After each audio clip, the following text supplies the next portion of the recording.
First of all, I guess it only makes sense to have you introduce yourself to give your life story. Please be a nice primary source for my listeners, those that haven't heard about you. Um, I guess you're pretty popular locally. I don't know about a national or a global scale, but hopefully this interview will help with that.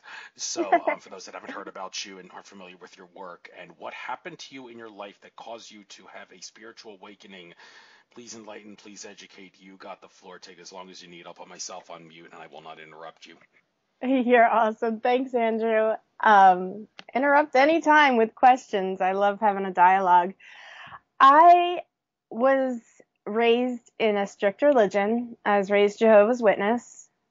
Had awesome parents who really didn't force me to do everything that, Jehovah's Witness parents are supposed to force their kids to do. So I sort of had kind of like a double life. So I was allowed to hang out with people in what they call the world. And that's really not supposed to be allowed. So I had a foot in both worlds. I had a very spiritual upbringing in the way that my dad, even though he was devout in his beliefs, he was a healer. And in fact, because he had 5 kids to raise, he really segued into the business world.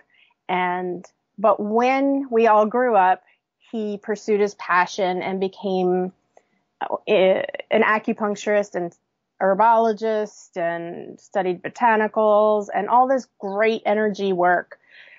And I'd like to say that I apprenticed him, but at that time that he got into that work, I was already deep into I wanted to disconnect from spirituality. So I'll go back a little bit, is that even though they didn't force me to, at the age of, I guess, 16, 17, I really started to take to the religion. I had always thought that it was the truth. I thought that there was something wrong with me because I couldn't seem to conform. And in fact, in my younger days, I smoked a lot of pot. I found acid, LSD, and I thought, wow, this is so great. I think this is the way God intended me to feel, and something went wrong because I felt in the beginning of my experimentation with LSD and pot, I felt so creative. I felt so empowered. I was having kind of creative breakthrough ideas. I just really fell in love with the world. But then I had what they call a bad trip. For me, I've met people that say they have a bad trip, but then they keep experimenting with acid after that. For me, it was like I would never even do it again. That's how bad it was. It was, and I had no framework. I know I've met some awesome people that actually, take it, I guess, in the way it was intended, which is, I took it and went to Six Flags Great Adventure. And that was not the right thing to do. Being surrounded by tons of people and loud rides and everything is kind of freaking me out. But there are people that help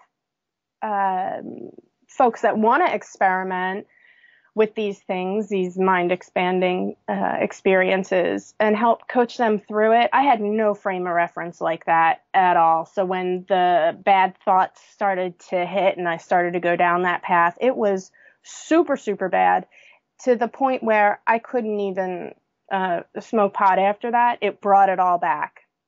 So whereas I wasn't having, I guess, what you call flashbacks, in my normal occurrences, I was having them every time I tried to relax and and have that wonderful creative experience I was having with marijuana. So that experience was so bad that it drove me to the religion.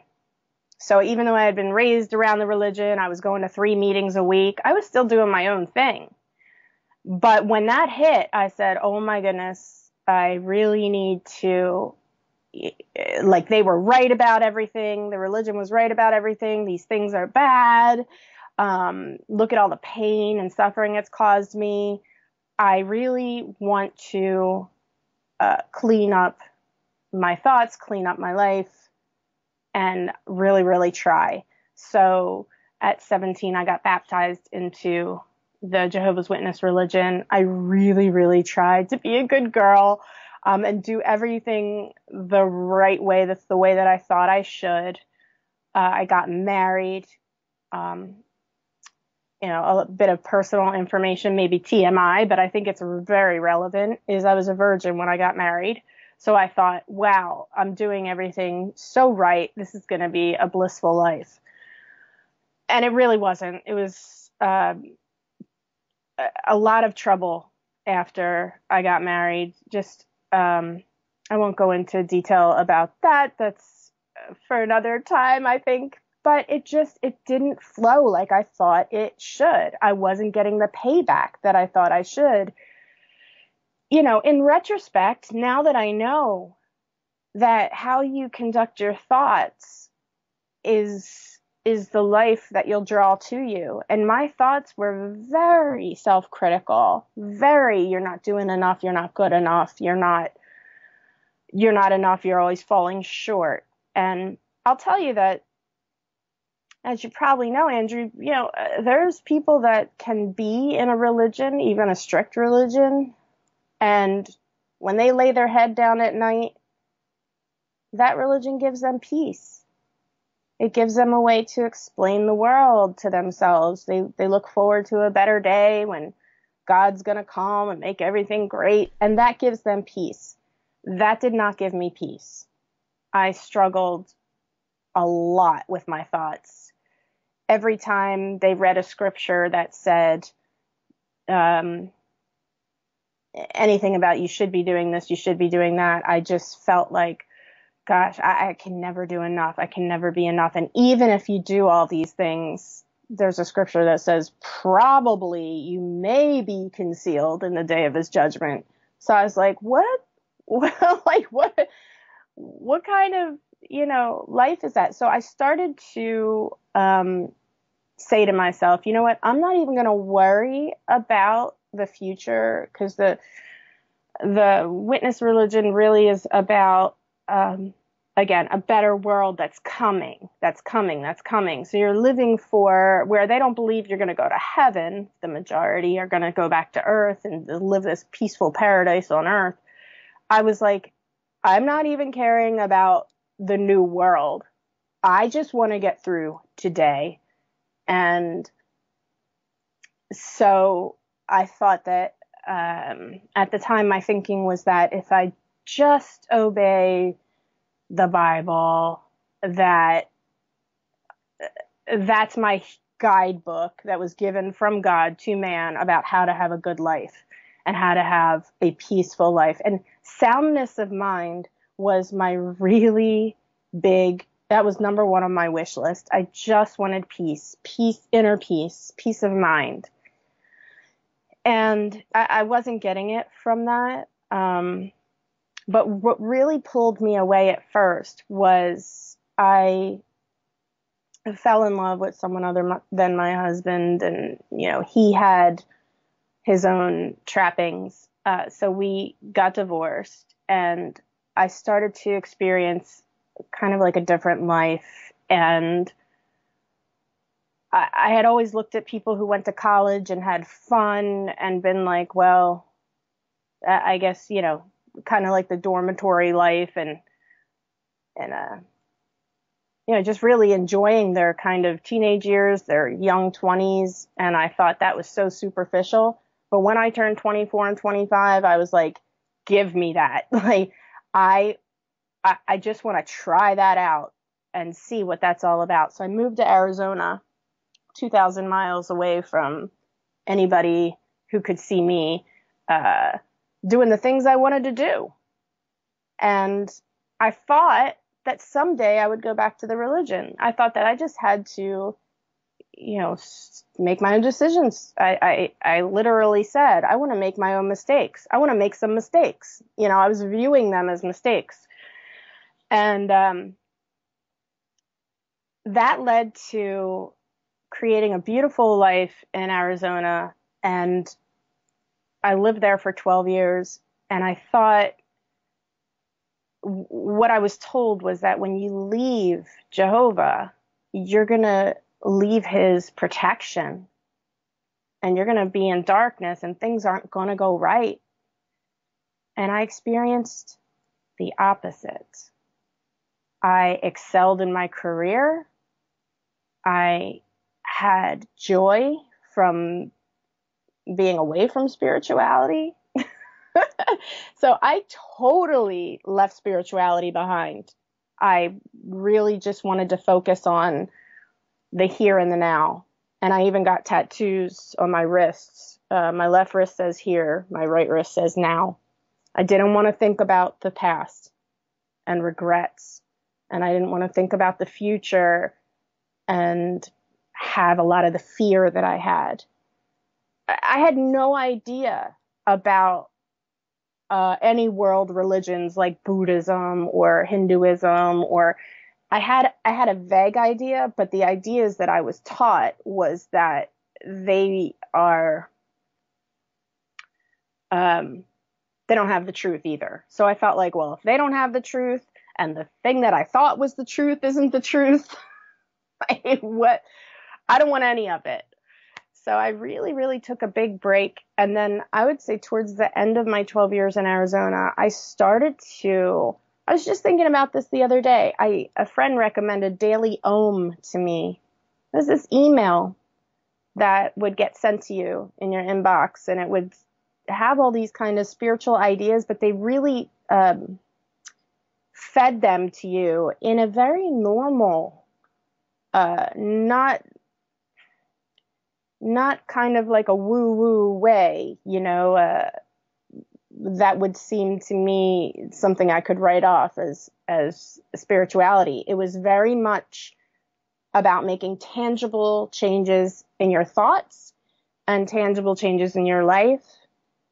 And I remember reading one specifically that talked about acting as if, living as if. If you have a dream, if you have something you want to create, then you start preparing the way and you get everything moving in that direction. And that if you don't like the story, start rewriting the story of your life or of your future or whatever is going on in your mind. That was huge for me. And then I had a few kind of like mentors in my life that would suggest things to me. Like, I did see a psychologist for a while, and he recommended Emmett Fox's The Golden Key. And that was a very brief essay about, again, choosing your thoughts and repeating thoughts over and over that you want to submit to your consciousness. So I started to really gravitate to that. And a huge also turning point, I had so much guilt over not just the past, but I wasn't exactly living true to myself and honoring myself in what I knew to be loyalty and different things like that. I found Marianne Williamson's book, A Return to Love. And whereas I didn't read the entire thing, I read up to one passage that really struck me. And it was where she talked about guilt and just like, don't do it. Like, you can let go of that. Like, permission to release that was huge for me. And what she said was, I'm paraphrasing in my own words, but the past that you're feeling guilty about, that only exists one place and one place only, in your mind. Without it, it didn't happen. Like, it didn't exist. It doesn't exist except for in your mind, that you're giving yourself crap over and over and over for something that, is gone, and you only are the one keeping it alive. And so with that, I started feeling a draw back to, and I didn't know it was spirituality, to be quite honest. We phrase it that way, but I guess in terms of your audience and what I gather from what I've looked at about you, Andrew, is this is about higher consciousness. It's tapping into that unconditional love, that we were, that I was told about in religion, but yet there were so many conditions.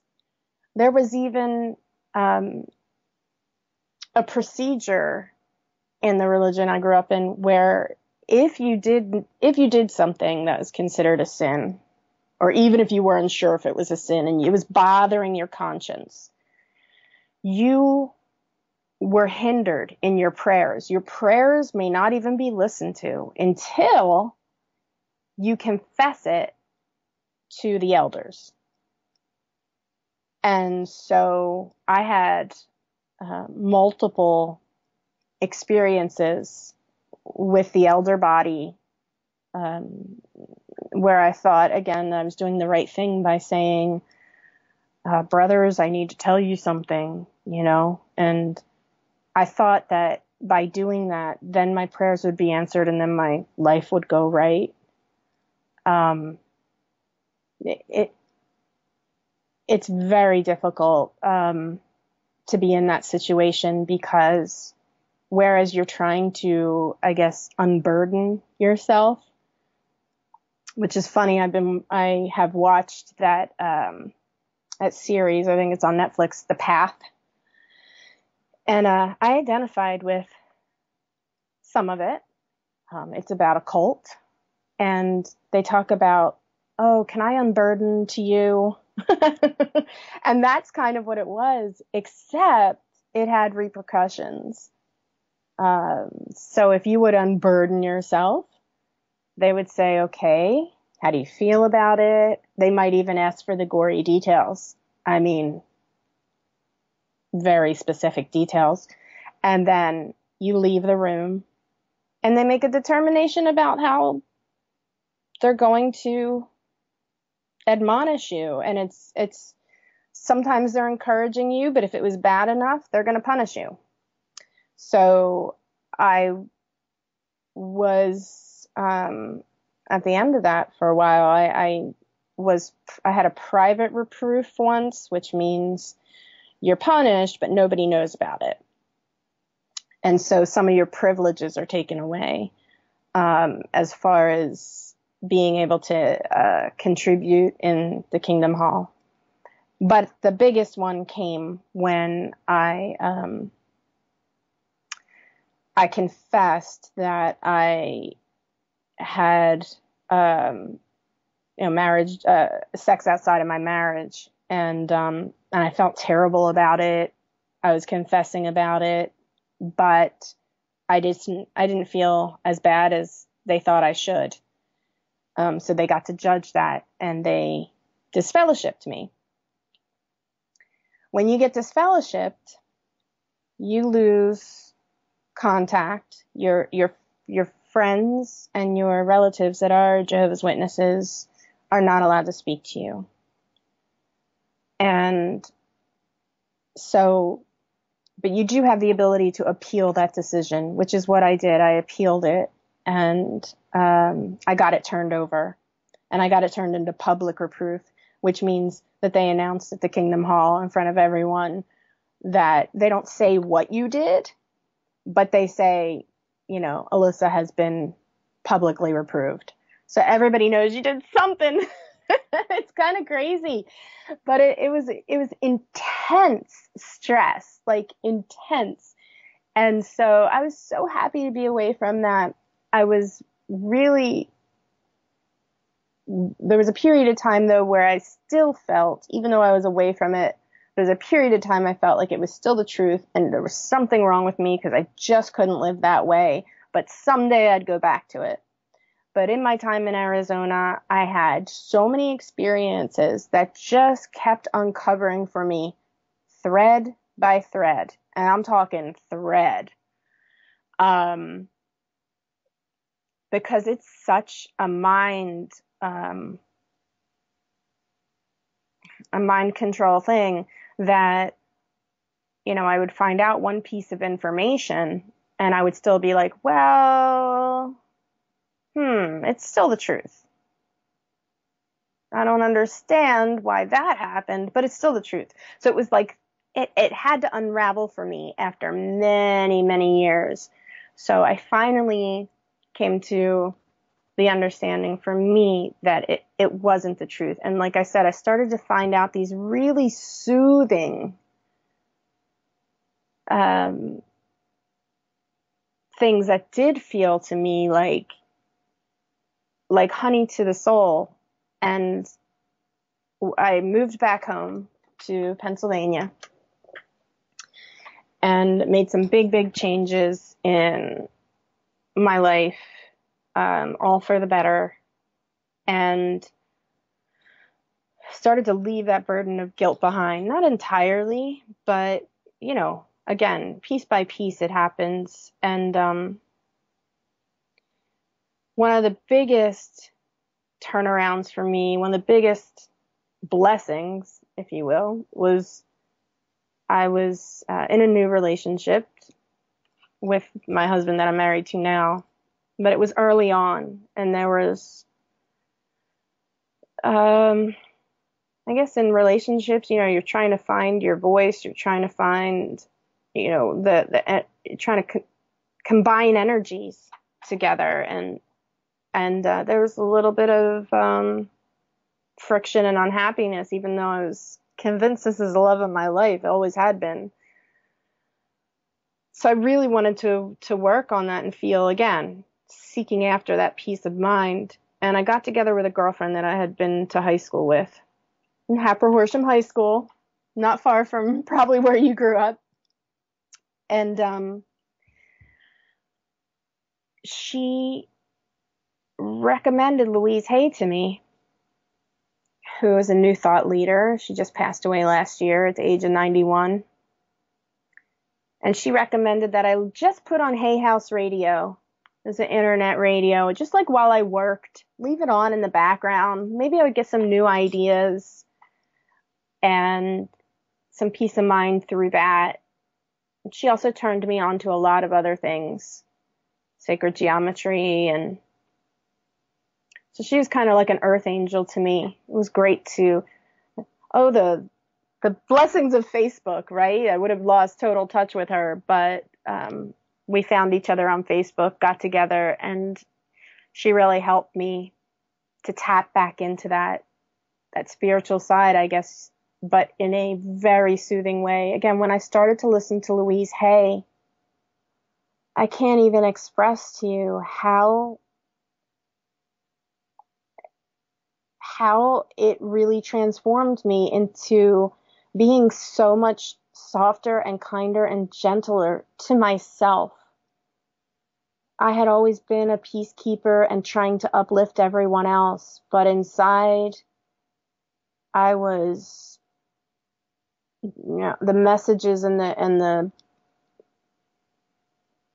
thoughts were very, I disapproved of myself a lot. And even when I was doing a good job, right, is like, well, maybe that's still not good enough, or maybe it's not what I think I should be doing.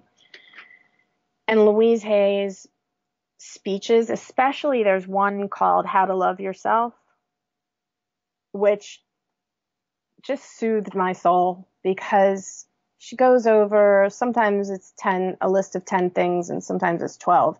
But she goes over this list of, because everybody says how to, you need to love yourself. You need to love yourself. And it's like, what? Well, okay, I get that. But what is that? That was always my biggest question, is like, well, how do I know how to do that? What what things does someone who loves themselves do? And what don't they do? And she spells it out, and it's blissful. It's so gentle. And again, she gave me permission to let go of guilt. She's like, just stop it. That is not kind to yourself. You know, you wouldn't do that to a child, and you're still a child in your soul. You know, you're still deserving of all the love and acceptance and kindness that you would give a child. And you would always encourage them. And you would always be gentle with them and say, okay, all right, well, you know, you didn't get it the first time, but you know what? Let's not dwell on that. Let's try it again. Maybe there's a new way. And so I guess that was it for me, Andrew. I was hooked on her. I really sought out, like, how do I get more Louise Hay in my life? I listened to her a lot. I went to see her speak. And then at one of the conferences, there was a table set up for people to become Heal Your Life teachers. And I took the brochure, but I was still working a corporate job. And I thought, well, how can I invest money in this when, you know, I just want to learn about it. I don't know that I'm ready to teach it. And so I got a Heal Your Life coach. And she really, through the one-on-one coaching relationship, she really guided me through. It was someone that I could talk to about all the concepts I was learning. At that time in my life, I had no kind of like-minded people in my life. I worked virtually, so I worked from home for a corporate America company, really big one, American Express. Great company, great, treated me very, very well. Lots of great experiences through the years. It just wasn't my passion, but I thought it's what I needed to do. 401k, you know, making a living. And so that served its purpose for the time. But through my conversations with her, and I had found someone that was able to speak my language that I had been learning about creating my future with my thoughts. And that relationship, that coaching relationship, was so beneficial to me. This person was Pamela Rich. She's located in New York. She's also a Vedic master, studies with Deepak Chopra, and many other things. And it was just so great to be able to have those really deep discussions about what was going on in my mind and what was going on in my what those thoughts were creating in my life, and the progress I saw. It was really great to have someone see something in me that I couldn't see for myself. So she would really give me a lot of the unconditional love and acceptance when I was being hard on myself, and just really demonstrated for me what that's like.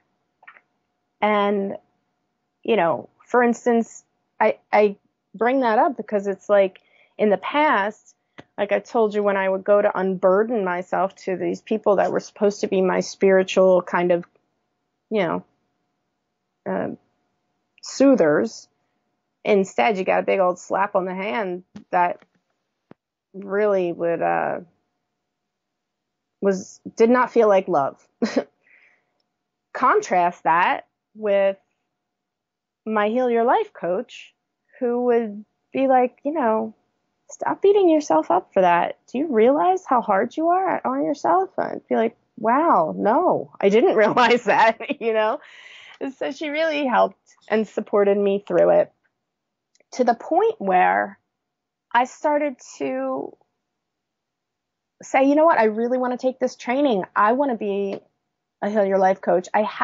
Because what was going on in my even though I was working for American Express and what was going on in the world around me, even though I didn't have like-minded friends, every single one of them knew I wasn't going to let them get away with saying anything negative about themselves. You know, a lot of times people will be like, oh, I'm so stupid.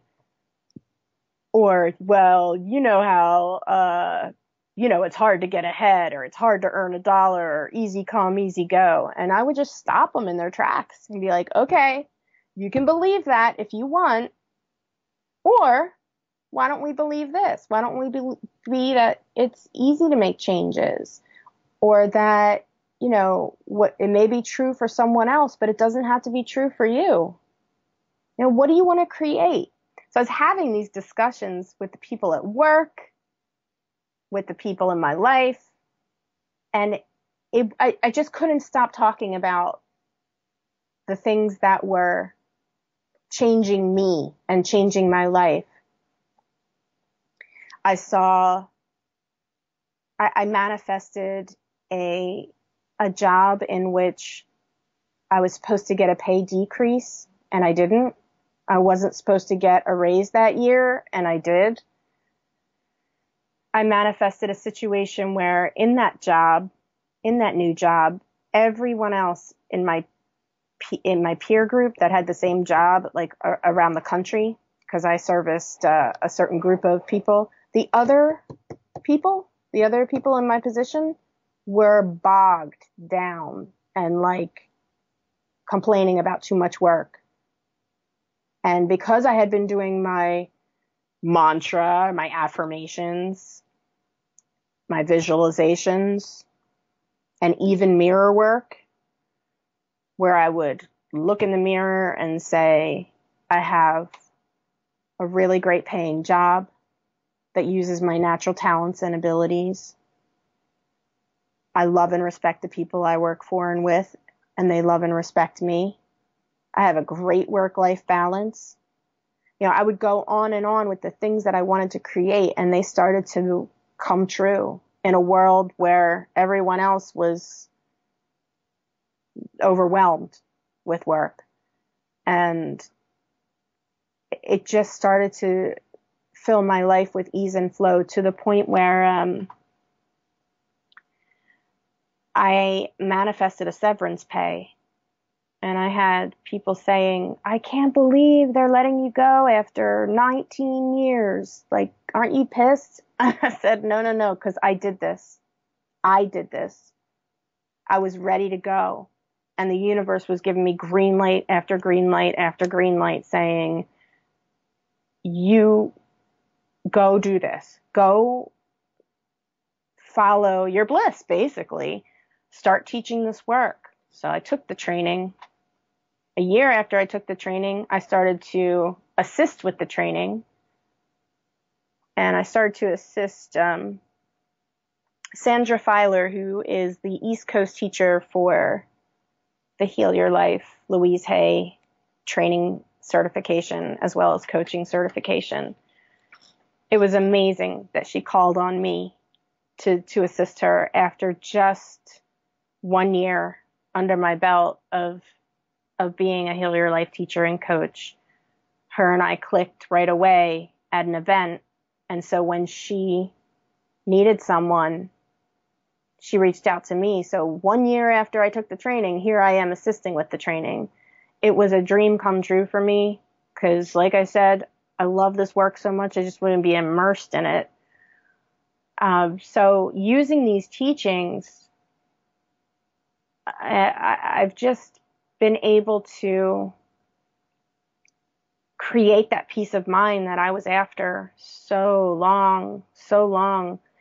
And now the only thing I want to do, it seems, besides sing, I love to sing, is give it to other people. I don't want other people to struggle with guilt and shame and living a life that they think they should, when really they have all these desires underneath that they're putting on hold, or they're telling themselves, oh, well, there's no way I could achieve that, so why don't I just do this safe thing instead?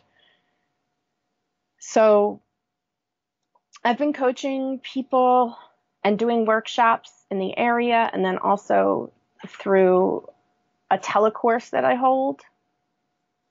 So in that way, in the telecourse, I'm able to teach internationally.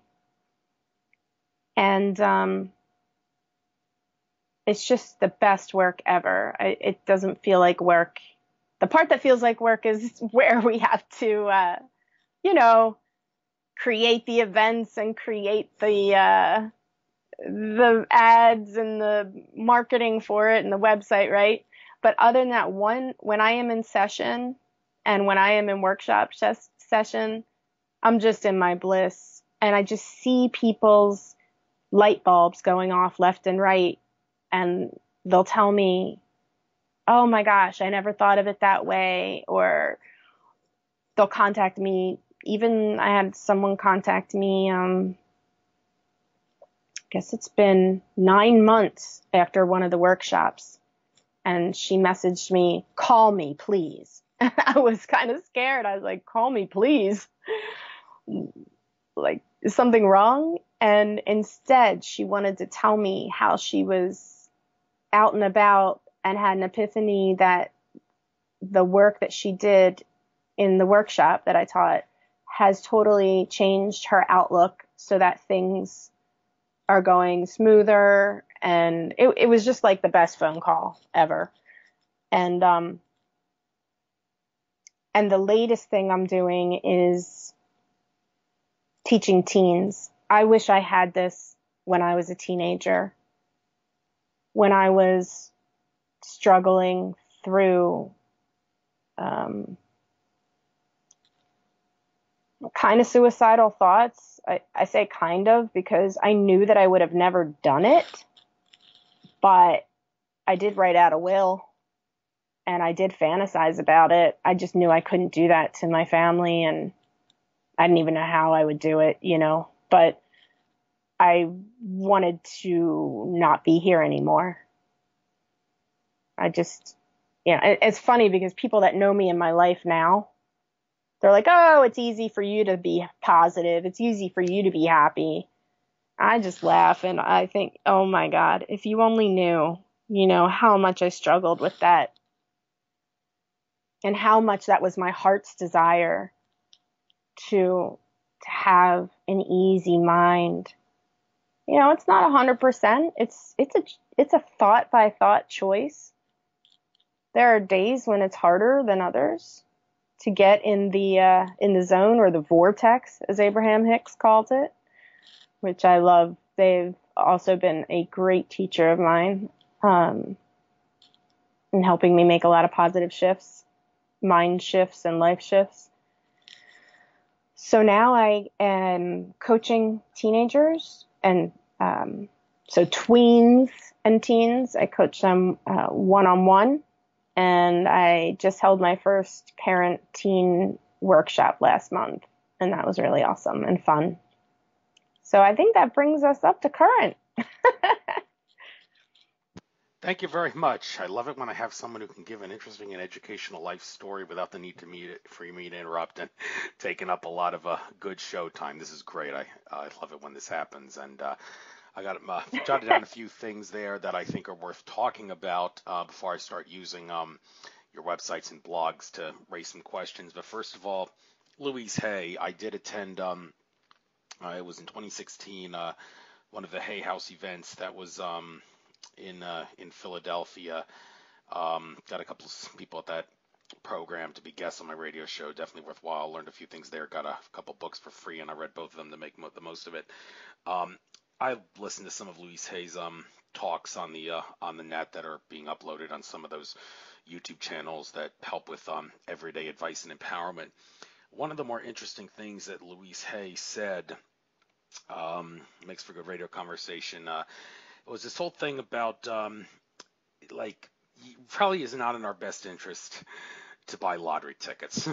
And this kind of comes to the idea that if you win the jackpot in the lottery, you think it's a blessing, but it's not, because as Louise Hay and also Brad Johnson, who channels the entity Adronis, have pointed out, all the people that win the jackpot in the lottery the reason they won that is because they have to resolve some sort of karma, and the karma that they have to resolve leads to a very unpleasant life where the money that they attract causes problems, among other things. They have people trying to rob and steal from them and make their life miserable out of jealousy and envy for the money. And they also have things like IRS agents hassling the crap out of them to get that money and all the rest of it. And when I heard that, I was like, well, this doesn't really bother me because I don't buy lottery tickets because I don't gamble. However, it did hit me a little bit hard because one of my gifts of choice to buy people had always been lottery tickets, either that or gift certificates, but more often lottery tickets. And I had always said that one of my dreams was I hope that one of the lottery tickets I buy for someone as a gift turns out to be a big jackpot, and I hope that the person that gets the jackpot is someone who's in need of it. Well, after hearing what Louise Hay said and Brad Johnson said about how winning the jackpot is gonna result in a lot of bad luck for you, I thought, well, I was wrong all along in thinking that I probably shouldn't be buying lottery tickets anymore. Well, should I not? I mean, is it really a bad idea to buy people lottery tickets if as long as the tickets that I get, maybe they don't win any more than a couple dozen bucks at most or something from the ticket? And am I actually causing problems by buying lottery tickets for people as gifts? Since you're a Luce Hay listener, do you have any idea what she might say if I were to ask her this question if she was still alive? And what's your take on this controversial issue, to buy or not buy lottery tickets as gifts for people? What a great question. That is so cool. Well, here's one thing I learned in my journey is I listen to people, and I love listening to the masters and other people's thoughts. In the end, it is my inner guidance that I must follow. So even if Louise, like for instance, Louise talks about bone broth. Oh, bone broth is great, I'm a vegetarian. And quite frankly, I've heard great things about being a vegetarian. I've heard negative things about being a vegetarian. I really could give a crap because my inner guidance says, I don't want that. I don't want it. And I'm not going to do it because someone that I love and respect says to do it. I'm going to do what feels like a yes, what feels like if it feels light, it's right. So in the way that you were doing it, God, and the way you explained it, how you're wanting to bless someone's life, to me, that felt like you were aligned with that. That felt like it was in the highest intentions for the highest good of all, So if there's anything I have learned, it is check in with yourself first, middle, and last. I will never put a stake in the ground and say, this is what I believe forever and again, forevermore. I'm done with that.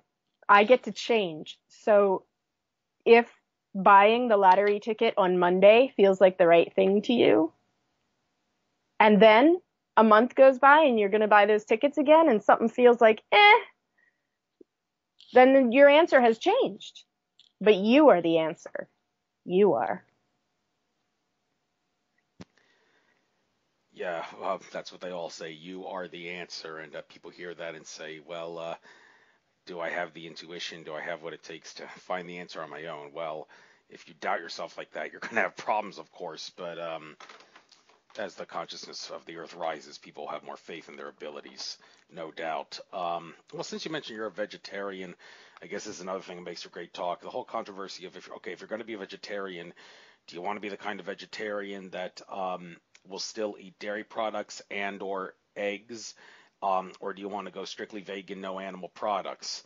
Now, my meat eating habits have gone down over the course of the past several years and all. I don't know if I'll ever be able to give up meat eating entirely, but if you were to follow the graph of my meat eating habits, the line will get closer and closer and closer to zero, but never reach zero as time goes on, as I've always said.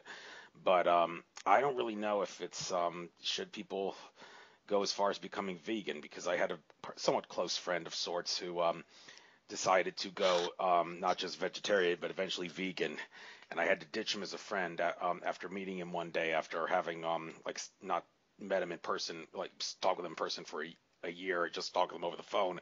But then after about a year of staying away from him in person, I finally got to meet him, and he really made a total ass of himself, if you will, by like I saw him coming up on his bicycle. He had a shirt with the word vegan in big green letters, like on the back of his shirt, like he was trying to rub it in people's faces, like vegan is the only way to go. And when I tried to talk to him about anything and everything, he decided to get all buddy buddy and really anal, and like wanted to disagree with everything I was saying. And what as far as saying like anybody who is not a vegan deserves to be shunned by all of humanity and go to hell and whatnot. And I thought, okay, this guy can't be my friend anymore. And interestingly, after I remember one interesting thing about that day, I remember my horoscope from that day after I met up with him in nature and then went home, and I realized I don't know if I can be friends with this guy anymore. I realized no, I hadn't checked my horoscope yet for the day. So I checked my horoscope for the day, and the first thing it said in the horoscope was, a pink elephant in the room will be brought to your attention and you will feel the urge to do something about it.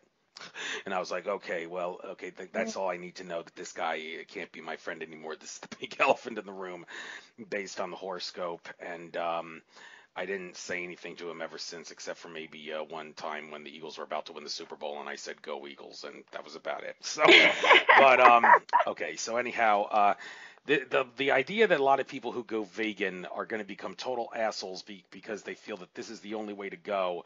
I've seen it in him, and I've seen it in other people. Is that just if a vegan is like that? Is that a sign that something else is wrong with them besides just the anti non-vegetarian attitude? And aside from that, do you think, okay, you're a vegetarian? Are you ever going to go vegan? And if not, what can you do to make sure that your going vegan doesn't cause you to become a total jerk? Be it maybe the lack of nutrients that you get from going vegan. Like maybe I was thinking, boy, maybe going vegans cause you to lose proper nutrients or something. Maybe that's why he was a jerk and all. But anyhow, you get where I'm You're going. so funny. Anything? Okay. Yes, yes, I love I it. I babbled love enough. it. Your take on this. Okay. You're so funny.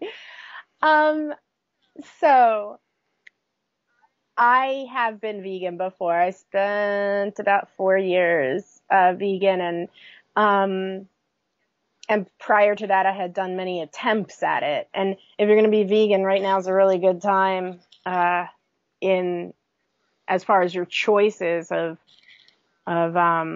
what's out there. For instance, how many different milks are there now?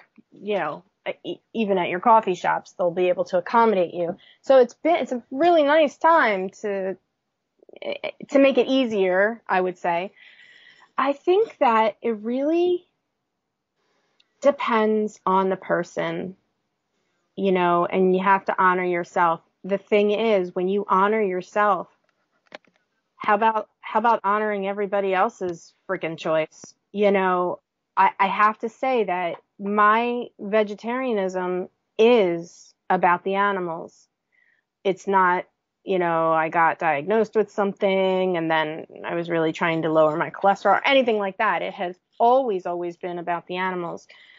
That being said,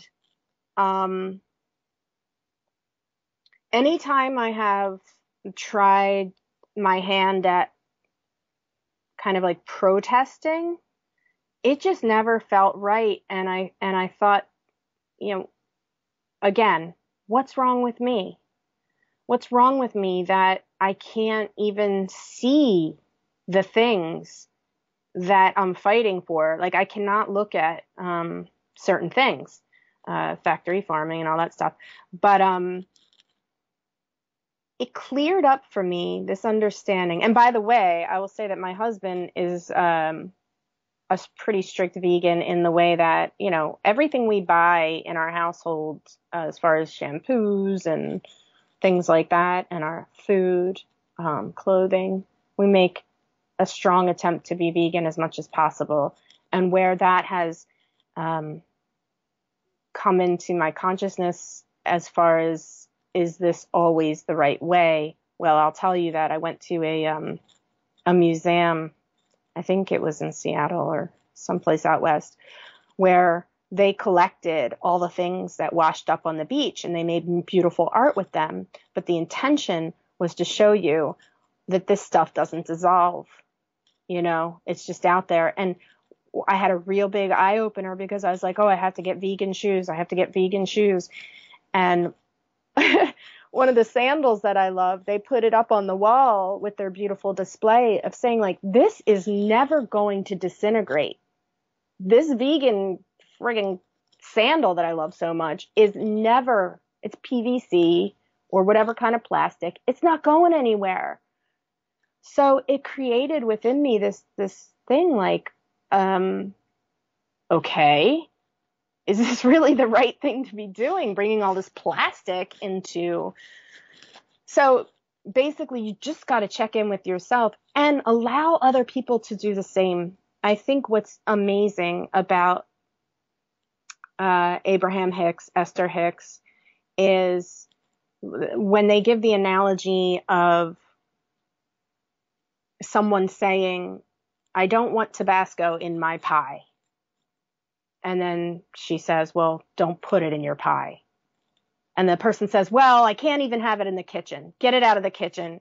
She's like, well, the more you push to get the Tabasco sauce out of the kitchen, it's going to end up in your pie. It's just gonna, because you're pushing, pushing, pushing. And the other thing is that, you know, many of the thought leaders have brought to my attention, and I totally believe, is like, if you want to create peace in the world, I think it was Mother Teresa that said, it was invited to like some kind of protest against the war. And she said, you know, when you have a rally for peace, invite me. But to push against something, that means I'm making it bigger. And so it's the whole idea of what you focus on, you get more of. And I just love that. So it has given me permission to care about myself and to bless others with what is known as unconditional love. I love you, even though you're eating a steak in front of me or whatever. It's your choice. It's not mine. You know, I have my own feelings about it, what I would do, but where do I get off putting that on you? If you ask me about it, let's say someone said, well, why are you vegetarian? Sometimes I'll say, do you really want to know? Because it might ruin things for you. Like, literally, it's upsetting. And sometimes they'll be like, oh, never mind, never mind. You know, no, I don't want to know. I said, okay. Well, research. If you ever want to know, just type in on the computer and you'll see things. But it's not my duty to tell you about those things because I don't even want to see those things. That's why I'm vegetarian. Yeah. So I don't know if that helps. Yeah. Sorry, I had a trouble unmuting my mic there. Um, okay. Do you have any take on whether or not, like I mentioned, some vegetarians they'll still eat dairy products and or eggs. Now the thing about eggs, some controversy that some people have claimed to have silenced the controversy here, claiming that all that garbage about eggs causing strokes and heart attacks, it's garbage because what the people aren't telling you when they say it's going to cause strokes and heart attacks, they make it seem like all the cholesterol in eggs is bad when that's not true at all. In fact, I had Dr. Joel Wallach on my show. He's like almost 80 years old and he looks great for 80. He claims he eats 6 eggs every single day, and he claims it's like the best thing in the world that you can eat to prevent dementia because, well, 100% of the cholesterol in eggs that he says is actually good cholesterol, HDL, and eggs are the brain. The reason people get dementia, not because their brain cells are dying. No, they're not dying. It's because the things in the brain, the cholesterol parts, it's shutting down, losing strength to transmit things from the brain cells, and eating a lot of HDL cholesterol can prevent that. And he says eggs are a great way to do that. Of course, the strict vegans will say no, eggs are harmful. They're eating basically the seed of an animal, which is kind of what an egg is. is still harmful. And of course, the whole thing about dairy products. Saw some recent videos saying that milk is not doesn't do a body good as they've led us to believe. It's the human body is Mm, not really designed to be drinking cow's milk. We're the only animal that drinks milk from another animal. That should tell you something. There's not something right about it. And they also said the way like calcium is absorbed from milk, or should I say, is not absorbed from milk. The body is not designed to take it, so it's not going to actually take the calcium from the milk and the vitamin D and the other things that are supposed to make your bones strong. And they say you're better off. You want to get calcium, get it from leafy green vegetables. That's the way to go, they say. So whether or not a vegetarian is doing themselves a favor by eating eggs and or dairy, any comments on that? I feel like it's 90% what you believe about what you're eating. I feel like it's 10% what you're eating. I feel like if I were to eat something and the whole time tell myself bad thoughts, I'm not really going to be absorbing. My body's going to be absorbing the fear and the negativity that my mind is first and foremost. I believe our mind creates our reality, and in our body as well. That's my personal belief. And so if I'm a vegetarian and I'm craving eggs and I can find a source that I believe the chickens are happy.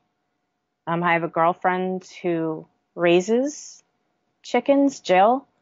Her chickens eat the best foods. They have lots of love. She caters to them, and she eats their eggs and thanks them for it. And there's a really spiritual, if you want to say, I don't, sometimes I feel like this word spiritual is a crutch that I'm using, but there's an honor, there's a gratitude system in place. And are Jill's eggs going to hurt her, or are they going to bless her body with love and nourishment? I think they're going to be healing for her. I don't think that mass production has that same value. I think there's a lot of pain and fear that goes into it. I think that, again, personally, I wish that wasn't the case. But am I going to forbid that? No, just for myself. But, I guess I'm kind of laid back. Fair enough answer. Fair enough answer. Okay, you mentioned the whole conversation about vegans, vegetarians. You mentioned in passing the whole thing about shampoos, making sure that you get a high quality shampoo that's a vegetarian type shampoo. Well, I got another issue with shampoos I would like to bring up with you. Maybe you can give a take on this. Well, first of all, aside from shampoo and also soap too, I am in a couple weeks going to be making a switch. Andrew Bartz is the Akashic Records reader. When he did a scan on me in my private session with him, he told me he detects some spleen problems, which, among other things, is causing my skin to be relatively dry. And I think he's onto something, because I found myself using chapstick a lot more on my lips than the average person does. And he told me that one of the best ways to solve this problem is to switch to an all-natural Castile soap, and this Castile soap can also be used as a shampoo, and to rub that all over my body and let it seep in for a couple minutes before washing it all off. And well, I am going to do that. It's just that at the time he said that, I had a rather large surplus of store brand CVS store brand shampoo and also soap, and kind of want to use that up so I got my money's worth before I switch to the Castile. Right. So I'm going to do that. And but another thing about shampoo, I saw a very interesting video on a YouTube channel. I think it was the Event is Coming Soon YouTube channel, which actually doesn't exist anymore. It was recently kicked off YouTube, probably because they were exposing too much secret stuff the powers that be didn't want people to know about. But anyhow, one of the interesting video, they pointed out a lot of the ingredients in synthetic shampoos are toxic. And well, I mean, is it really that bad? Or is it so toxic that it's going to harm your body, or is it just one of those things you can just use it once? I mean, it's going to cause problems in a little bit, but your body will be able to easily recover in like a matter of a day or two, as if nothing happens. So maybe they're making you stretch out of something, but still, I mean, why would they put toxic ingredients in shampoo when they don't have to? Well, therein lies the whole thing about possibly going to Castile soap instead. So, do you ever know anything about this, about the ingredients in shampoos being toxic? And do you know anything about how Castile soap can help the body, aside from doing the things it's supposed to do for me, like making my skin not so dry and unblocking the spleen issue? Well, I would say that the Castile soaps, as far as what I understand, they have essential oils in them. The ones that I get, sometimes it'll be like Dr. Bronner's peppermint and, or hemp and rose or something. And I think anything from like the natural remedies is always welcome to me. I think that there are a lot of like sodium lauryl sulfate is a big no-no, and the more sensitive people will react to it. My mom, who had shingles on her scalp, when she used this shampoo with sodium lauryl sulfate in it, her whole entire face swelled up, and the only thing she had changed was that shampoo. So, I have to impress upon her, no more dollar store stuff. Let's get you some care and some good ingredients that we can feel good about, things with coconut oil in them, things with, essential oils and just really good natural ingredients and less of the chemicals. There's so many sources of information that honestly I haven't committed a lot of the things to memory, because I know that anytime I'm looking up an ingredient and I'm kind of questioning it, there's all kinds of websites that specialize in telling you, what these names mean for real. Because sometimes they're not, they have a big scary name and they're really not scary.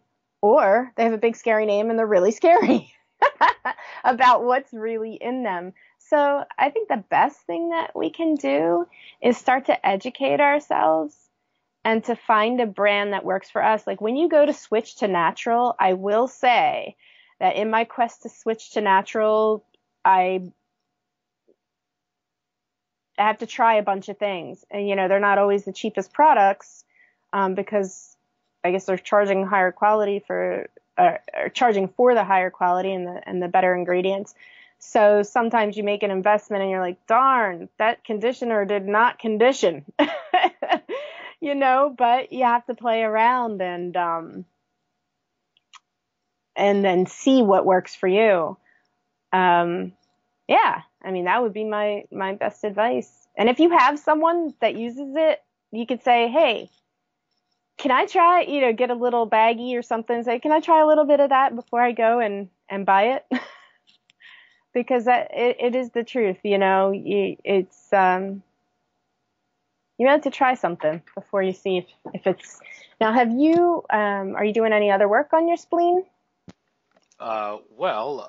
Just yesterday, Daniel Teague of Vegas Star Healings offered another healing of sorts, a chakra activation in which mini chakras, not the 7 major chakras, but mini ones within different parts of the body, he has been able to detect with his abilities and activate them if they're either spinning weakly or energetically blocked.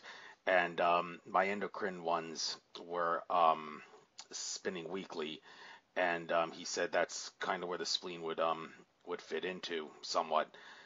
So he did activate those chakras as well as 4 other locations in my body where they were spinning weakly. None of them were energetically blocked, but about 5 out of 16 locations had spinning weakly, and he fixed them. So I would have to think that that's gonna help me a little bit. Since I mentioned that, another controversial thing about whether or not it's this is in your best interest to help people in this way.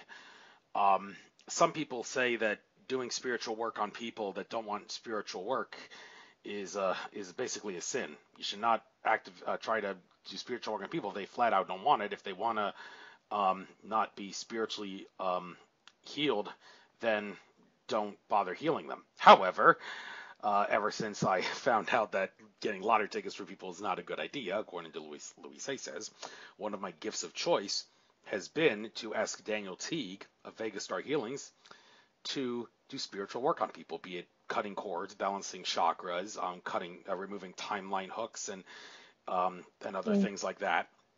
Daniel Teague allegedly got these abilities from when he had a car accident. He had a near-death experience, and it was after that near-death experience when he met some entities and whatnot that let him know you are infinite, you have this power, you can now just like many other people have had a near-death experience, they awaken with powers that they never knew they had and abilities. He was given this ability to heal and Mhm. clear people. I've spoken to some other people that know him. They say he's definitely legit. He's not a fraud, and he's not doing it for the money. He makes money off this, but it's the only job he's got. So there's nothing wrong with that. And I've actually used him to for Mother's Day and Father's Day, gotten him to do things on my parents, and for Christmas and whatnot, same thing, and as a gift, and even cleared out negative energies out of a few of the places I frequently visit to do yoga and Tai Chi and whatnot. However, it hasn't really always been for the better. Some people, like my father, who wants to be a sheeple, he's basically telling me, "I wish you wouldn't do this. I'd rather you give me a chocolate bar than heal me, because I don't believe this stuff is real." And one person even banned me from a spiritual location because they thought it was a sin of sorts for me to use Daniel Teague's abilities, and I paid him $150 for this to clear the 120 negative energies that were infesting the spiritual location that I wanted to go to start going to. And when I told them, I'm happy to report that I paid Daniel Teague money to clear your place of negative energies, I thought I would get a big thank you, but instead I got, the only message I got was, "You are banned from coming here forever. You should have asked me for permission. You didn't ask me for permission, so I never want to talk to you. Have a nice day." Some spiritual person that guy is. Well, anyhow, the point is, people think it's a sin to do spiritual work when people don't want it, but I don't see how I am doing a sin when I ask Daniel Teague to gift people using his abilities to heal them and cut cords and everything, and I'm paying him the money to do that. And what better gift can I give people? I don't know. So it's a controversial issue. Do you have any comments? Well, I think it depends on your intention, and to do things from a pure spirit, to do things with compassion and with love, and um, I've heard of the idea of asking someone, and if they say no, respecting that. I've also heard of the idea that, say, the person's in a coma or cannot communicate through their 3D, through their person, that you can have a conversation with their, like, source self. Some people call it the higher self, or the non-physical counterpart of themselves, and you can ask that energy. And I think intention is the hugest thing. If I am indignantly doing something that may not feel right, if I'm doing it with, again, compassion and love, how can that ever go wrong? Like, how can love ever go wrong? That's my thought. I think the same thing when I harness Daniel Teague's abilities and do it in secret. I don't think I'm doing anything wrong with that myself. All right, let's talk about the things that you've put on your sites. Here's a thing that always makes for great conversation. Well, I'll give you the chance to make a sales pitch out of this if you want.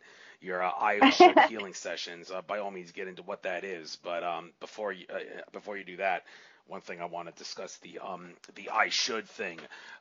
Says Louis Hay teaches us the word should creates pain for us because we often use it to make ourselves wrong. Now, recently had Lance White on my show. He is one of those people that doesn't feel that it's in people's best interest to use the words you should when you're trying to tell someone the best way to do something. Well, I just for great radio conversation's sake, I asked him, well, do you have any take on people that disagree with you, like Mark Passio, the spiritual teacher who used to be a Church of Satan member who decided, oh, screw this, I'm now going to leave the Church of Satan and to do good things, just like how you left the Jehovah's Witness thing and decided to do better things instead. Well, he is one of those people that says, if there is clearly a best way, based on the evidence and the way the laws of nature work, there a best way, a best route of doing something, and you willfully decide not to take that route, even though someone tells you you should take that route because or do that thing because the laws of nature prove and the evidence and facts show it's clearly the best way to do it, no questions asked, bar none, and you still decide not to do that because you think it was a sin for the person to tell you that you should have done that. Well, there's one word to describe your behavior to not do what was the best thing, and that word is stupid. You're being flat out stupid if you don't do what the laws and facts and the laws of nature so you should have done. So Mark Passio said there is absolutely nothing wrong with telling people you should do X if that is the best way to do it. So and I brought that to Lance White's attention, and he said, well, I respect the argument, but still, as far as I'm concerned, saying you should does violate the whole free will doctrine, so I'm still staying with what I say. It's not in our best interest to say you should, even though the statement you should not say you should is kind of hypocritical for obvious reasons in and of itself because it's a contradictory statement, but that's beside the point. Okay, Right. this idea of whether or not you should tell people you should if the laws, facts, and the evidence and the laws of nature say it's the best way. Any take on comments? Yeah, if I got a computer and I'm getting trained on it and someone says you really should turn the computer on by hitting this button or you really should not run your car till it has zero oil. Let's not play games. I think we know we're not talking about that stuff, right? We're talking about the stuff that has to do with life choices. And you can should all over someone all you want and tell them not to have an affair with a married man or woman. You can, and anyone can see that perhaps is going to cause at least one party horrible pain, right? But it's not our path. It is just not our path. It's not our path. And, I have seen adulterous relationships work out because the married party it played its course. So do I tell people that adultery is great? Go ahead and do it? No, it causes a lot of pain. But do I also say you should never do it? Never, never, never. Honestly, you got to follow your own path. And that includes quote unquote mistakes. And that includes hardship. The only way you're ever going to learn is through experience. And the experience, not that you have to experience every negative thing in life or every life lesson. You come to experience certain ones. And who is someone else to tell me don't experience that life lesson? I call BS. If there's anything that pisses me off, and I'm a very, very peaceful person, as you can tell, I love harmony, I love peace, I love love. but I do get very pissed off at the concept of sin.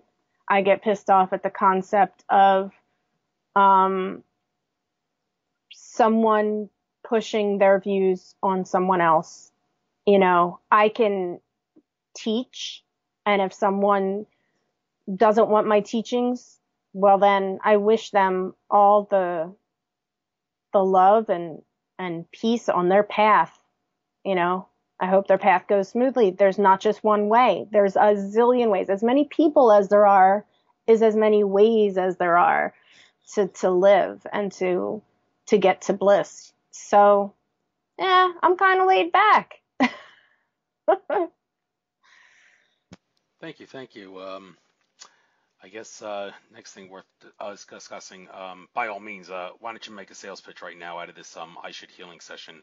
Cost is $97 US dollars for a 45-minute session. It says just come prepared with 5 to 6 of your I should statements and show up ready for transformation. Why don't you take a moment to elaborate on that, make a sales pitch out of it? How does this work, and how will it help people?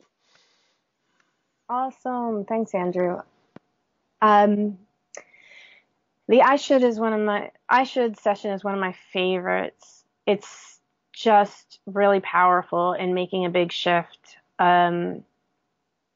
A lot of times people come with should statements that you'll find a lot of people have the same shoulds.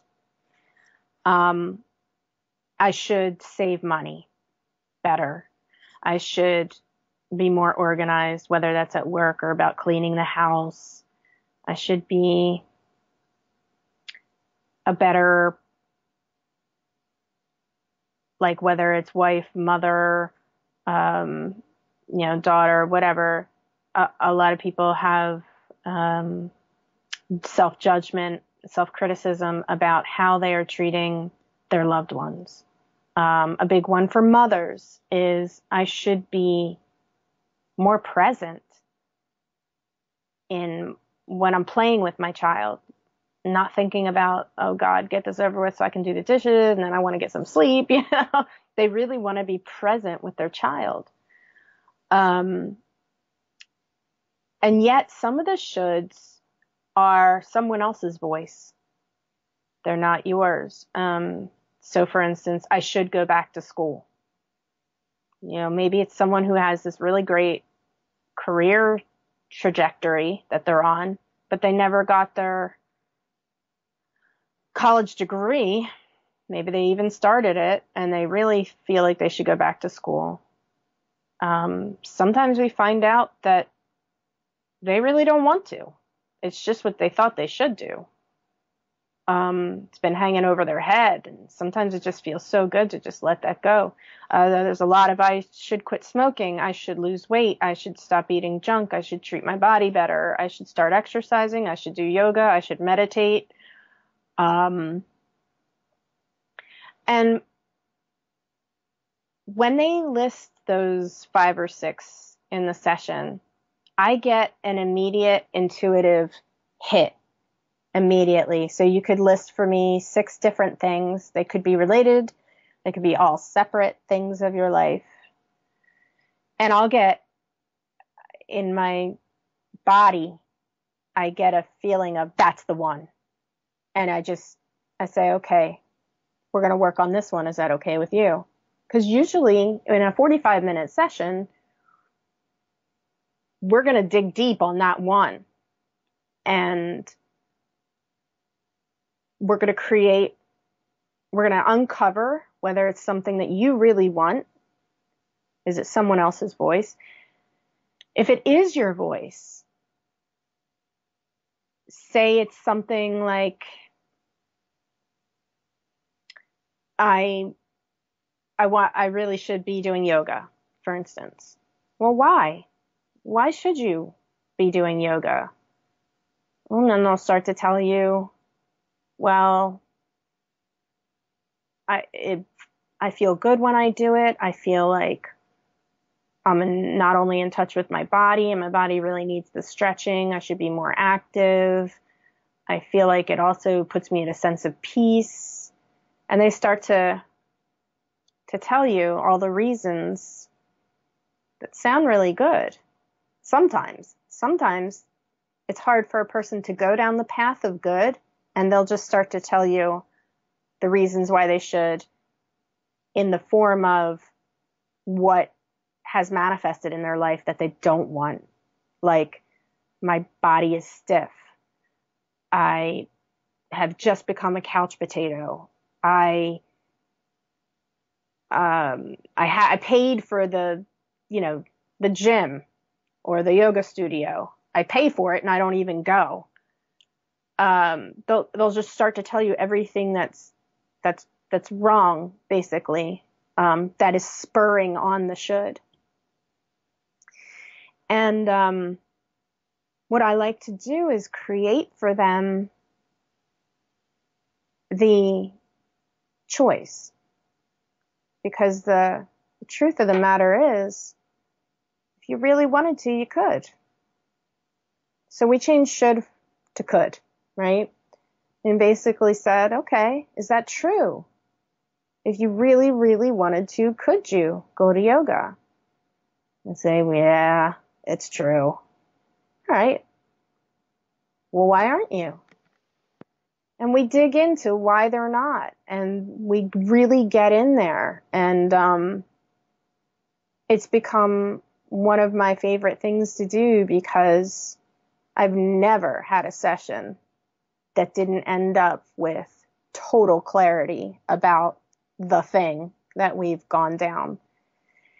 And even, as I tell my people that I speak to, my coaching clients, I don't even care if you end up going to yoga like tomorrow morning. What I do care about is now we have shifted into a new consciousness, a new awareness, and more clarity about why you even want it in the first place. And so that creates an opening. Whether you go tomorrow or you go next week or you go next month, we've now created the opening and the pathway, and we've released a ton of bricks that was on your shoulder telling you you're no good, telling you you're not good enough, telling you you're not doing the right things. That is dissolved. And now we have empowered you with a new consciousness to make a decision that feels really good. Thank you. And this relates somewhat to being a coach. You're a intuition coach. It says that on your website under your name here. Now the thing about being a coach or a life coach or an intuition coach, I presume that's the kind that doesn't is not supposed to give advice. Is supposed to just direct the person you're coaching in order to give them advice themselves.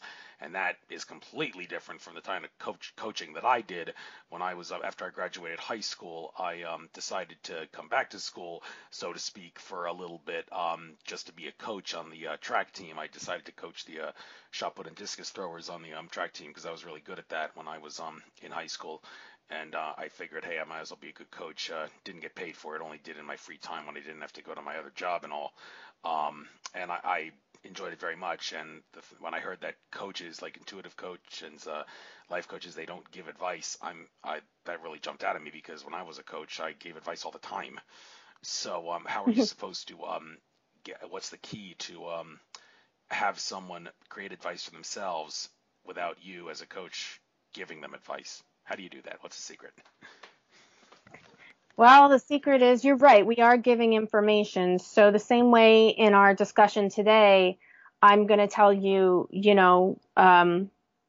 concepts. I'm going to tell you concepts, and I'm going to give you tools like, and suggestions like, let's do affirmations. Okay. I want you to do these affirmations. I want you to do them in the mirror, even though that may feel silly. So I will give direction, but whether they follow it through or not is totally up to them. And the direction comes from them in terms of, I'm not telling you,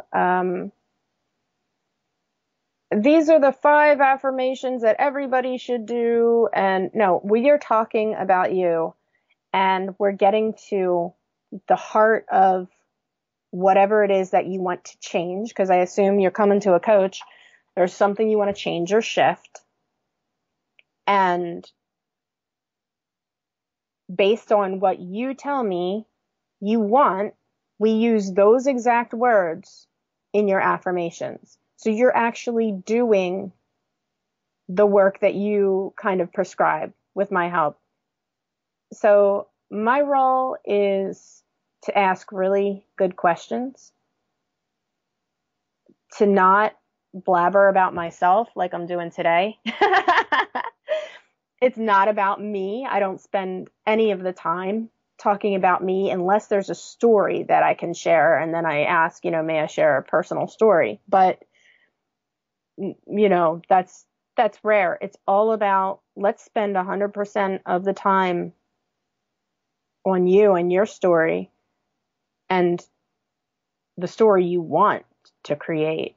And I'll help you get there using the tools that I know worked for me and that I know work, from firsthand experience. Helping people tap into their intuition is my favorite thing because, like you said earlier, some people will say, well, that's well and good, but I don't know how I feel about this or that. I don't know. And my job is to say, okay, well, if you did know, what would you know? I love that. I can't remember who I got that from, but that has been one of my favorite questions to ask because they always have an answer. If you did know, what would you know? And it's amazing what people can come up with. And that's when we get past the barrier of I don't know, or we get past the barrier of I'm not allowed to feel the way I want to feel. And we get to what's true. Hey, if you're pissed off about something, I want to know it. And you want to know it. You want to be able to express it. And we don't have to stay there. The idea is not to stay there, but the idea is to express it because this is how we get clarity on what we want. We have to know what we don't want. It's as simple as that. So if you're going around, bottling everything up, I'm the person that's going to say, yeah, that's one thing that's not okay in my session. I want to know everything that you're feeling about it, and I will help you. If you don't know how you feel, I will help you uncover that.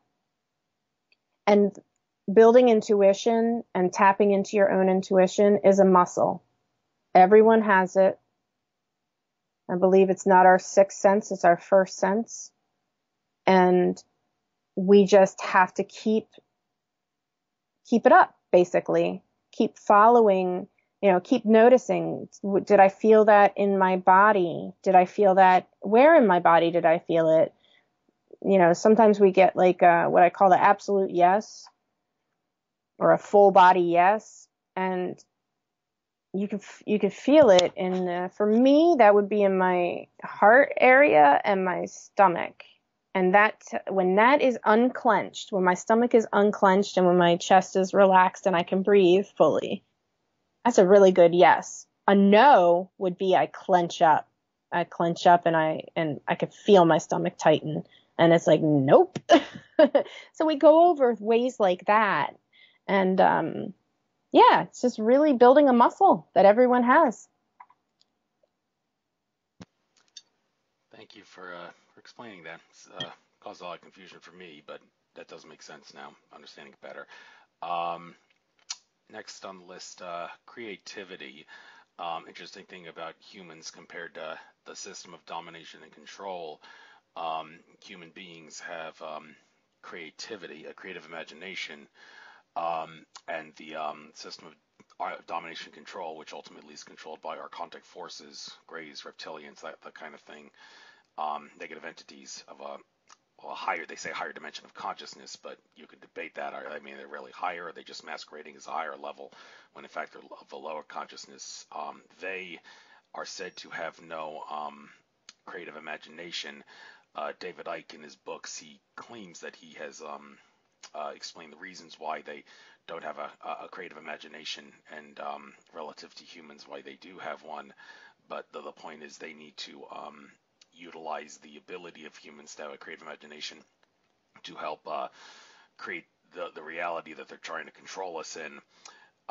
Give them a blank piece of paper, they wouldn't know what to do with it, he says, but give them a piece of paper that has a drawing on it, they can distort the drawing and manipulate it. That's basically what that's their problem with not having a creative imagination.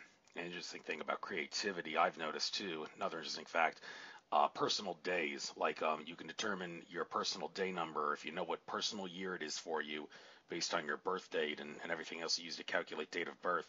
I noticed that personal days 1 through 9, personal day 3 seems to be the best day for creativity, and that's for everybody, not just me. It's for anybody. It's just personal day 1 works for blah blah blah, and all the way down to personal 9, and it seems that personal day 3, for whatever the reason, is the best creativity day, no matter what personal year you're in, or where your birthday is, or whatever. So definitely want to be creative in life. How do you enhance, think humans can enhance their creativity? And for that matter, do you have any idea as to why the malevolent forces that control the system, mission control, do you know why they don't have a creative imagination? Wow, you can really teach a lot with with the knowledge that you have. I've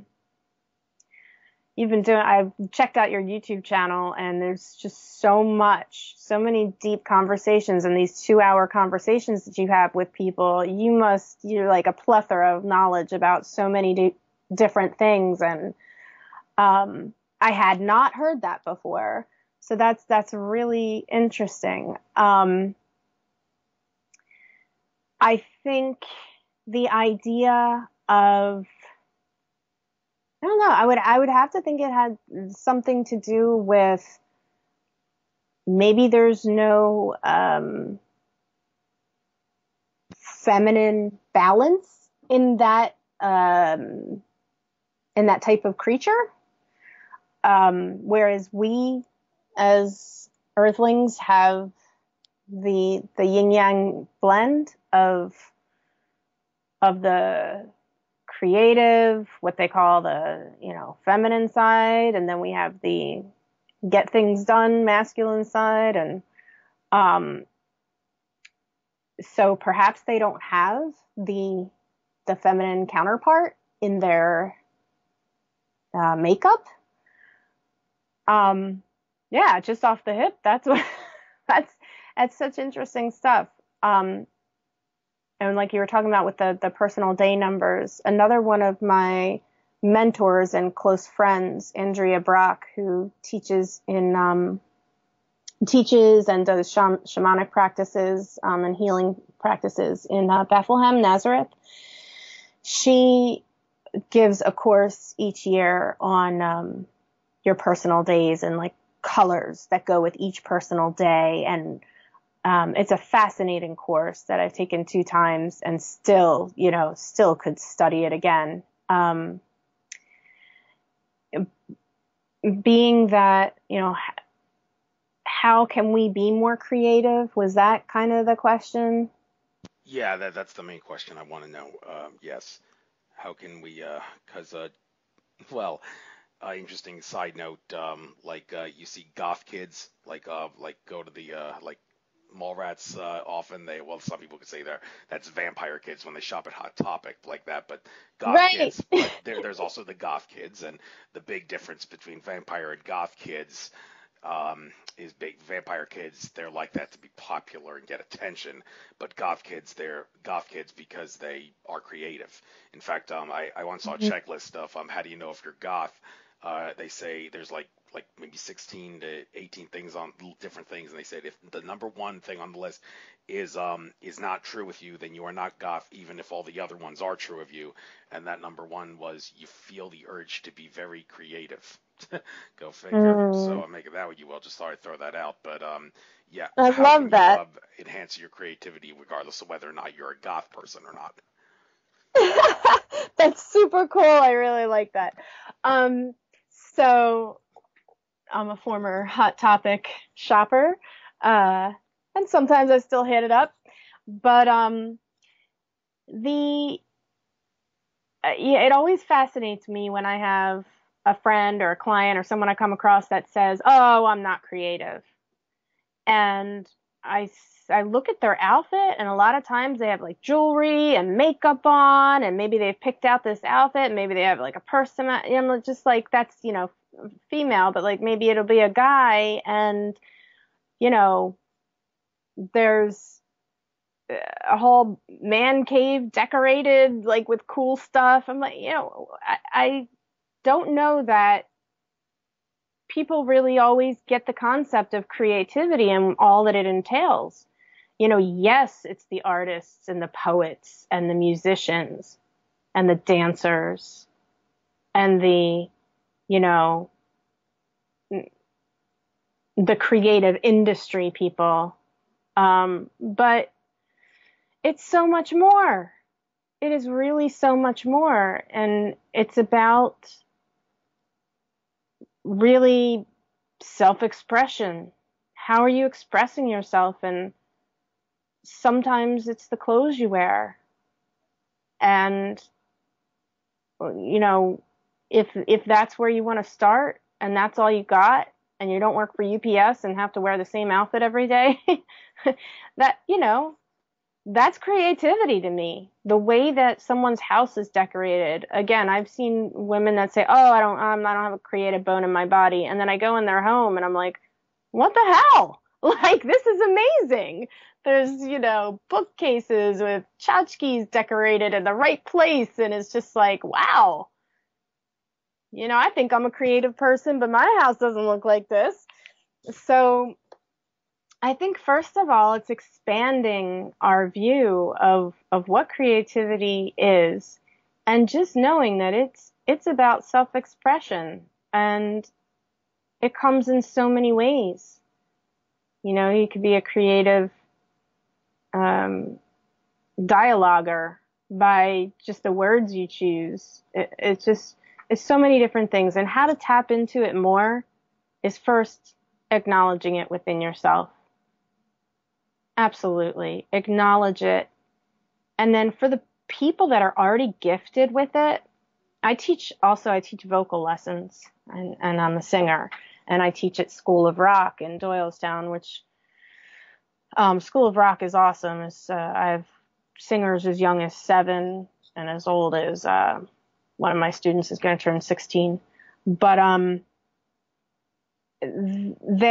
lot of them are so super talented, and they're trying to hide that talent. Like, I'll be like, "Wow, look what you just did," and they're like, "Hee hee," and they kind of like cover their face or something. And it's like, hey, and the idea is they don't want to be conceited, but there is a balance between conceited and self-deprecating, right? And it's just owning it, just owning it and saying, yeah, you know what? I suck at math, but I can sing the hell out of that song.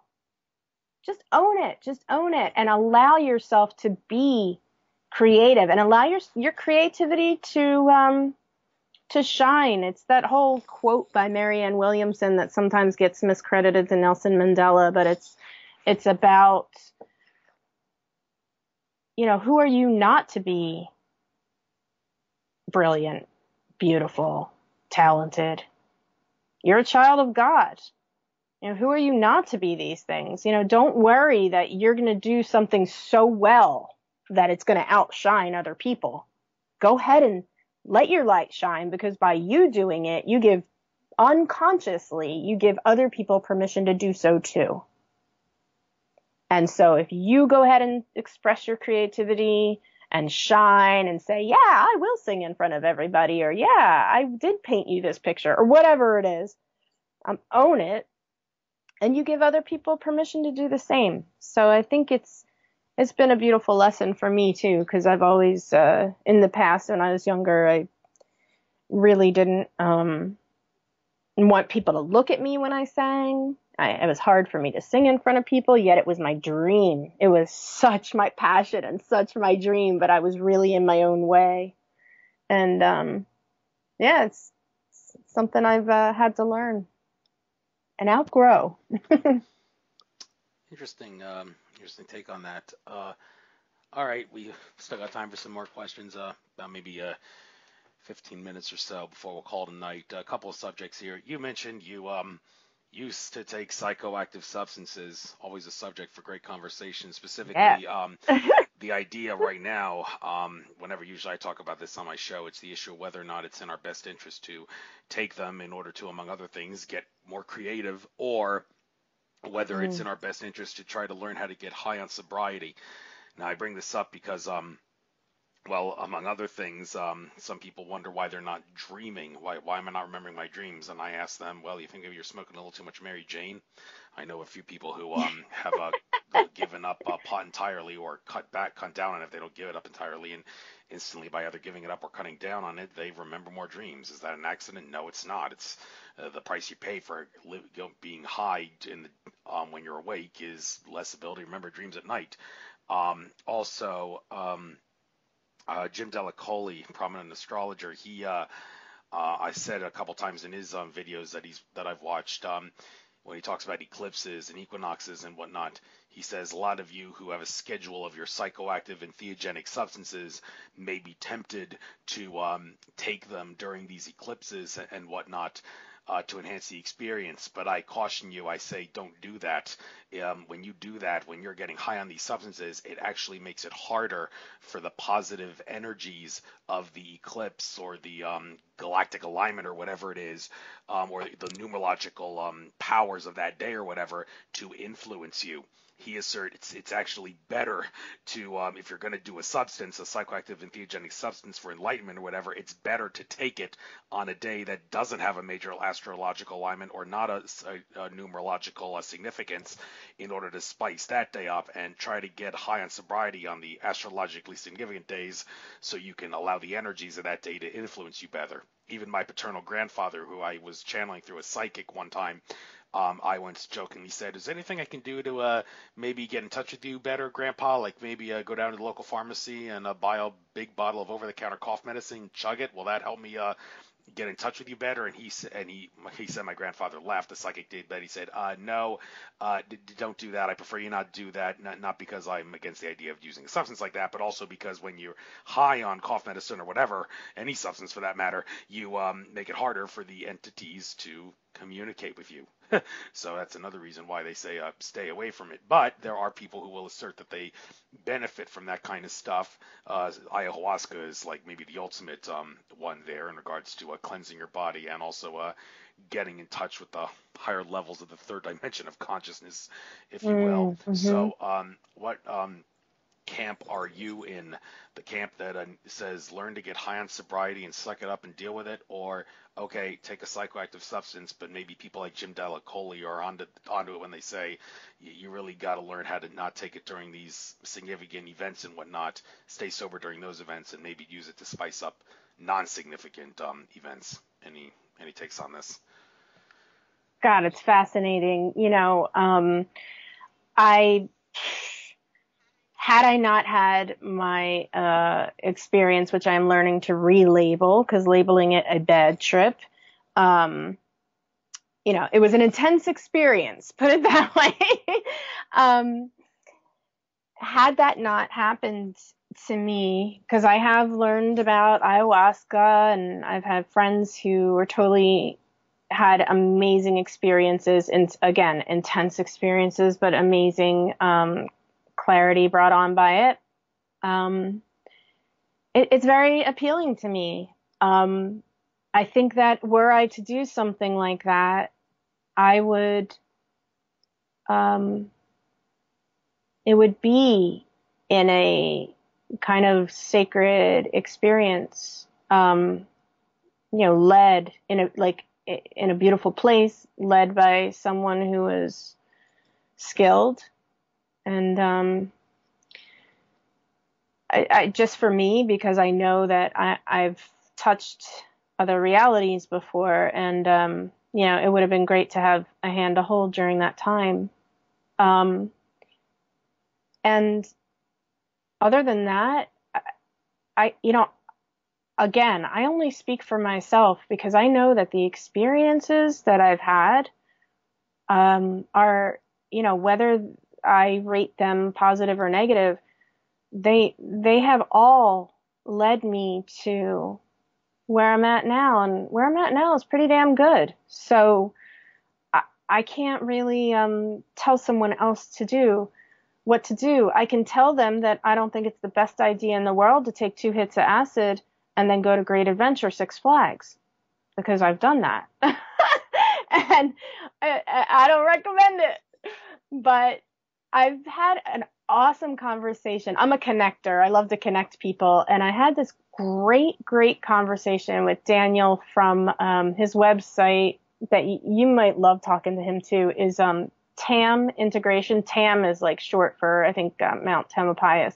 So TAM integration. And he helps people, whether you've had an experience, like if I've, could work out my past experience with him, and he'd help me reframe it, and learn what I need to learn from it. And so I can move forward in a more peaceful way about it.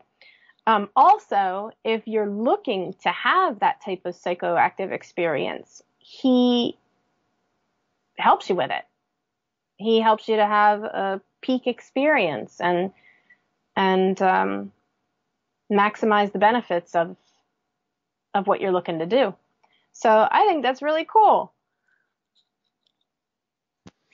Yeah, I could only imagine what going to Six Flags on acid would be like. I was at Six Flags back in 2015, but my reason for going there was to try to overcome my phobia of roller coasters, and I did. I rode every single one in the park. That's like of the highest level in regards, like you got to be at least this tall to ride all the ones that were the maximum heights on I rode, including King Ka, which I believe is the second fastest roller coaster on the face of the earth still.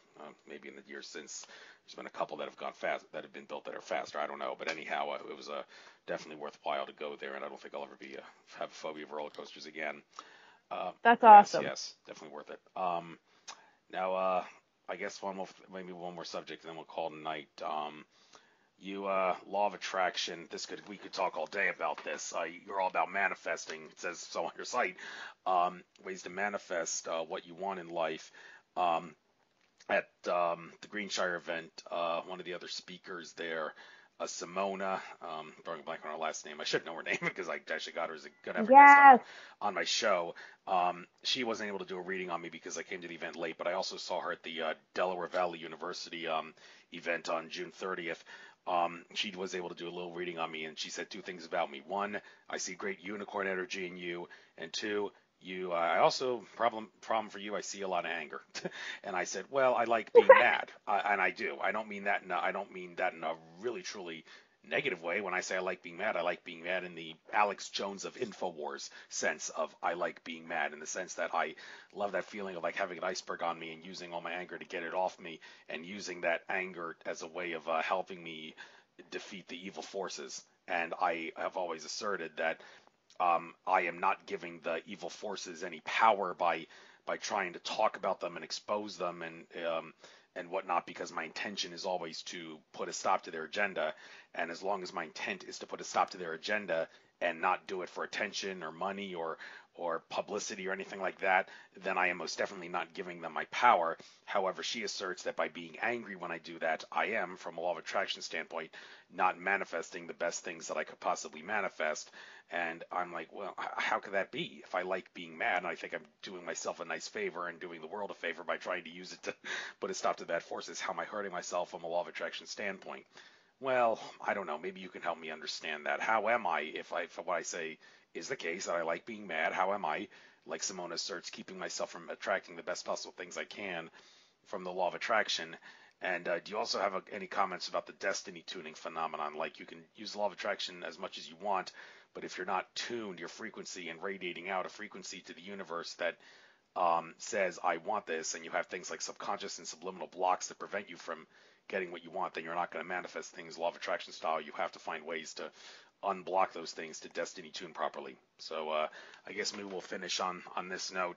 Take as long as you need. Well, not as long as you need. Maybe we'll call this show a show in 8 to 10 minutes, but let's talk about this. Absolutely. Okay. Yeah. Oh, it's such a good question.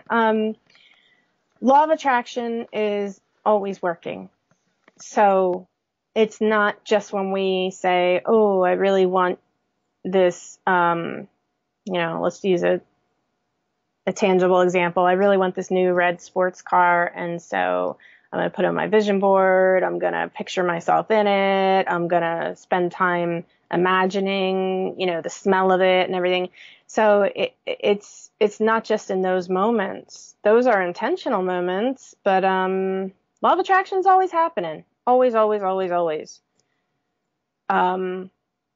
It happens a lot faster, I find, when I have a very untethered, unconcerned attitude about life, where I'm kind of, again, riding a high flying wave. And then things just show up. Like if I'm focused on the damn sports car, my focus becomes almost like it's not here. It's not here. And so with one hand, I'm calling it, come here, come here. And the other hand, I'm going, whoa, whoa, whoa, it's not here yet. So I'm kind of like it's staying in the same place because of that. So it's the moment when I say, yeah, that'd be fun. And then I let go of it. Next thing you know, something shows up that I just kind of like played with in my mind. When we talk about manifesting through the law of attraction, and if I spend a lot of time in a anger moment, for me, I call that sacred anger. Because for me, I don't spend a lot of time there. It's just how I came into this planet. I came in very peaceful. I always want everyone to get along. It's just my nature. I'd rather have everyone get along. Not everyone came in like that. We got movers and shakers on this planet. Maybe you're one of them. And so for me, I refer to my anger as sacred because when it comes, man, I better pay attention to it. It's telling me something's not jiving with my inner, that inner, person that I am, my intuition, my soul. Something's not jiving, and I need to change stuff. I mean, it's got a message, but who's to say that everybody's anger doesn't have a message? I think it has a message, and if you're spending a lot of time there, and it's doing a number on your body, or it's doing a number on your relationships, and well, it's up to you if you want to pay attention to that. I'm not speaking to you personally, right? I'm just saying like the person, the individual who spends a lot of time in anger, if they start looking around and they see that, well, shit, they got canned from the job for freaking out on a customer. They're everyone around them's walking on eggshells, and their body, they're starting to feel heart attack pain because they're angry all the time. It's up to them to change that. They're attracting that. So if you're angry all the time and it's for social injustice and things like that, can you channel it? Can you channel it in a way that's into positive activity and not wreaking havoc in your life and on your body? Can you? And that would be my challenge to if I had a client that was just, feeling angst all the time. The other thing is if you can't, then just, maybe you want to do some inventory on it and really like when I'm really angry, I know it's time for me to get my journal and just like pour it out and allow myself all the curse words in the world, allow myself to say the insults that I wouldn't normally say that I'm holding back, and I just let it out, and it's ugly, but I gotta get it out so I can look at it and work past it. So I think that was part one of your question. I forget part two. Destiny tuning, like making sure you don't have any making sure you don't have any subconscious or subliminal blocks in you, like the kid he has parents that argue about money all the time. That'll implant something in their subconscious mind, which will Yeah. prevent them from using the law of attraction to manifest money. They have to, well, there's ways to get around that. One way is to, like, there's certain like audios that you can listen to with headphones to get rid of those blocks. I like to listen to those Hmm. every, like, maybe for 5 minutes every single day, just to make sure that my mind stays free of blocks like that, so I can keep manifesting things. But destiny tuning, that's one thing with the documentary, The Secret. They say two flaws with it. One, it was kind of new agey, and two, it left out destiny tuning. Those are the two major flaws with the landmark documentary, The Secret. That Yeah. criticisms of it. So anything on that?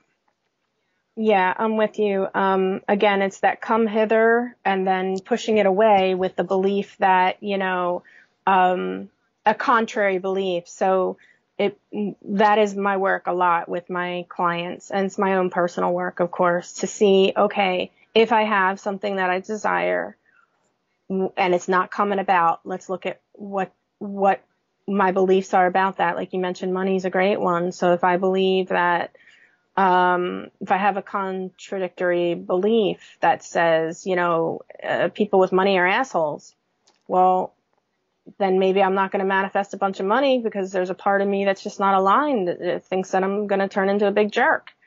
Or maybe there's a part of me that says I can't even manage the $10 in my wallet, let alone, 10,000. So if I'm telling myself I'm a poor money manager, so we really work to uncover those. That's what my work's all about. That's what Louise's work's all about, checking out those limiting beliefs so you can get every wheel going in the right direction. Okay. Okay, thank you very much. All right, I guess we'll bring the show to a close, but I'll give you the last couple minutes now. Get at anything you like. Give your contact info out. Maybe one last sales pitch and all. Any contact info, anything like that. So take us out. You got the floor. You're awesome, Andrew. This is so fun. Thank you so much. I'll just say that, it was great that we talked about the I Should session. If anyone is interested in that, if you comment on the video, the first person to comment, I'll give a free session to. So there's that. Also, I'm starting a telecourse. It's based on Louise Hay's work. It's a 6-week telecourse. We meet 1 hour a week for 6 weeks. It's going to be 1 p.m. Eastern on starting August 16th and goes through September 20th. It's an intensive, basically. And it's a live telecourse, meaning we're talking over the phone with a group of people that have enrolled. I like to keep those groups small. There's probably not going to be more than 6. And then and that's for anyone who can connect to us via telephone. And then I am doing work with kids. So ages 9 through 16. Mm-hmm.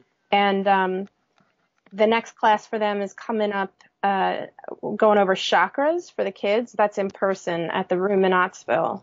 And that's October 11th from 6 to 8:30 p.m. Awesome. I love that. Metaphysics for children. There's the Being One Center in Warminster. I've never been to any of these classes because I'm not a child, but they do teach metaphysics for children. I think that's one thing that definitely is worth teaching kids in our in this day and age to not suffer the same fate people like you and I did when we were brainwashed growing up and had to get over it when we reached adulthood. So, well, pleasure having you on. I loved it.